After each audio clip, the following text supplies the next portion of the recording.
వరంగల్ నగరంలోని ఇసుగడ్డ ప్రాంతంలో అర్ధరాత్రి 3 గంటల ప్రాంతంలో అగ్ని ప్రమాదం చోటు చేసుకుంది.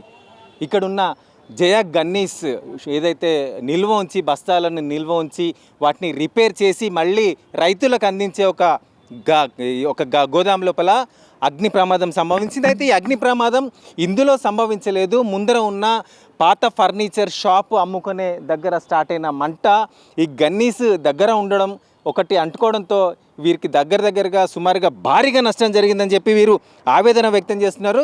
మరి ఎంత మేరకు నష్టం జరిగింది, అసలు ఈ ప్రమాదం ఎట్లా జరిగింది, ఏమైంది, వారి మాటల్లో కనుక్కునే ప్రయత్నం చేద్దాం.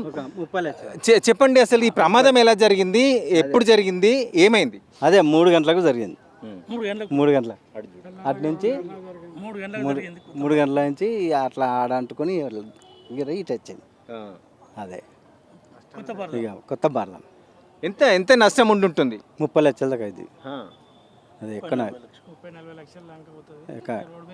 ఏంటి మరి దీన్ని ఎన్ని గంటలకు మరి ఫైర్ ఇంజన్స్ వచ్చాయా, చల్లారిపోయా, ఎలాంటి ఫైర్ ఇంజిన్ 6 వచ్చినాయి. 6 వచ్చి చల్లారిపోయినాయి.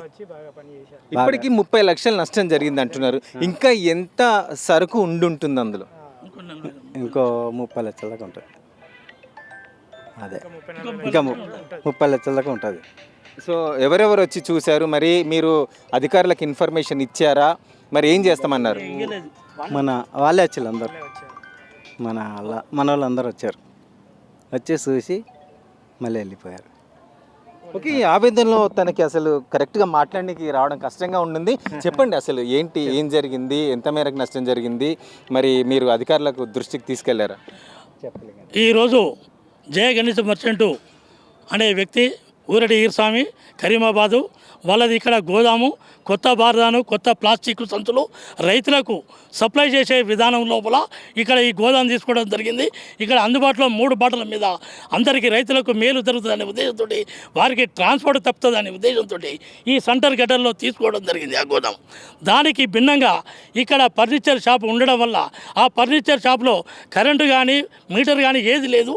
అది ఎక్కడ సంభవించిందో తెలియదు. అక్కడి నుంచి పారుకుంటూ వచ్చి ఈ కొత్త బార్దాను, ప్లాస్టిక్ బార్దాను కానీ ఇక్కడ చక్కెర బార్దాను కానీ రైతు మన గవర్నమెంట్కు లెవీ ఇచ్చే బార్దాను, కొత్త బార్దాను 50 కిలోల ధాన్యానికి సప్లై చేసే బార్దాను అవి 30-40 లక్షల రూపాయలు కాలిపోయినాయి. దానికి అతను పొద్దుటి నుండి ఏడుస్తాడు. నేను మాజీ అధ్యక్షుడిని, బార్దాన అధ్యక్షుడిని కాబట్టి పొద్దుటి నుండి నేను కూడా ఇక్కడ ఉండడం జరిగింది. ఇక్కడ ఈ ప్రాంతంలో ఉండే వ్యక్తులు, యువకులు అంతా ముస్లింలు వచ్చి వాళ్ళంతా ఇక్కడ రేకుల షెడ్డు, పెద్ద భారీ ఎత్తున రేకుల షెడ్డు ఉంటే ఆ రేకులు కూడా కాలిపోవడం జరిగింది. ఈ రేకులను పట్టుకొని పోతుంటే మా చేతులు కూడా కాలినాయి. ఈ సంతులను పట్టుకొని వాటిని తీసిన తర్వాతనే పుక్లింగ్ వచ్చి దీన్ని సాపు చేసుకుంటూ వాటిని తోడుకుంటూ నీళ్లు పోసుకోవడం జరిగింది. అట్లా ఇంత బసాంచి ఇంకో సుమారు 30-40 లక్షల స్టాక్ ఉన్నది. ఆ గోదాంలో కూడా ఆ దర్వాజా కాలిపోయి అక్కడి నుంచి ప్రవహించింది.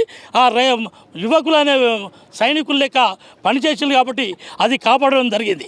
ఇక్కడ పక్కకు ఉండే అద్దాల షాపు కూడా ఈ వేడికి మొత్తం అద్దాలు కూడా పలిగిపోయినాయి. ఆ పక్కకు ఉండే గోడలు కూడా ఈ వేడికే కూలిపోయినాయి. ఆ చూస్తే అర్థమవుతుంది, అక్కడ గోడలు కూడా కూలిపోయినాయి. అంత పెద్ద భారెత్తు జరిగింది కాబట్టి గవర్నమెంటు ఇతన్ని ఆదుకోవాలి. పొద్దున్నే ఉదయంలోనే మన మాజీ ఎమ్మెల్యే గారు, మరి నన్నపల్లి నరేంద్ర గారు, మరియు దిడ్డి కోమరసాయి కార్పొరేటర్ గారు, మరియు ఇప్పుడు కొండమురళి మరి వారు కూడా వచ్చి, ఎంఆర్ఓ గారు అందరూ వచ్చి దీన్ని చూసి చాలా బాధపడి ఉంటూ మీకు న్యాయం చేస్తామని వారు ఈ ఊరడి వీరస్వామికి వాళ్ళకు నచ్చెప్పి వారికి బుజగించి వాళ్ళ మనోభావాన్ని దెబ్బతీయకుండా మేము ఉన్నాం మీ వెనక అని చెప్పడం జరిగింది. కాబట్టి మీరు కూడా అందరూ ప్రజలు మరి ఎంఆర్ఓ కానీ సాయం చేయాలని మేము కోరుతున్నాము. మా బార్దాన్ మర్చెంట్ అసోసియేషన్ తరఫున మేము విజ్ఞప్తి చేస్తున్నాం. రైట్, చెప్పండి, అసలు సమస్య ఎక్కడ ఉత్పన్నమైంది, ఎవరిది తప్పిదం అంటారు? ఇది తప్పు ఎక్కడ జరిగిందంటే పోయే రాత్రి పూట బాంబులతోటి ఊరేగింపు ఏదో జరిగిందట. అది కానీ లేకపోతే ఎవరన్నా బీడీ అంటిపెట్టి ఆ ఫర్నిచర్ షాప్లో వేసినట్టు ఇక్కడ స్థానికులు చెప్తున్నారు. దాంతో ఈ బార్దాన్కు రావడం జరిగింది. రైట్, చూస్తున్నాం అర్ధరాత్రి దాటినా కూడా ఇవాళ డీజేలు అనేటి ఈ సంస్కృతి ఇంకా విడనాడడం లేదు. సుప్రీంకోర్టు స్పష్టంగా చెప్పింది, డీజేలు ఎవరికి పర్మిషన్ ఇవ్వద్దు, ఏదేమైనా రోడ్ల మీద శబ్దాలు 10 వరకు పూర్తి కావాలి. ఎందుకంటే చాలా అనారోగ్యంగా పడుకునే వాళ్ళు, విద్య కోసం చదువుకునే విద్యార్థులు, ఇలా చాలా రకాలుగా ఉంటాయి. ఆ డీజే అనేది ఇండ్లల్లో పడుకున్న సమయంలో కిటికీలు అద్దాలు కూడా వైబ్రేట్ అయి పగిలే అంతటి శబ్దాలతో వెళ్తుంటాయి. వీటి వల్ల చాలామంది అనారోగ్యాలు, ప్రాణాలు కూడా కోల్పోయే పరిస్థితి ఉంటుంది. కాబట్టి నిషేధించాలని చెప్పినా కూడా పోలీసు వ్యవస్థ నిమ్మకు నీరెత్తినట్టు ఉంటుంది. ఇవాళ డీజే ద్వారా అయిందా లేక బాణసంచ డీజేలో కాల్చడం వల్ల, ఎందుకంటే ఇది సుమారుగా 3 గంటల ప్రాంతంలో అగ్ని ప్రమాదం జరిగింది. అంటే అర్ధరాత్రి ఆ డీజే వెళ్ళడం, ఆ బాంబ్స్తో మెరుగులు పడడం అనేది ఒక కోణంలో అంటున్నారు. మరో కోణంలో ఈ ఫర్నిచర్ షాప్కు ఎవరో మరి బీడియో సిగరెట్ వేయడం వల్ల, దానివల్ల ఇవాళ ఇంత భారీ నష్టం.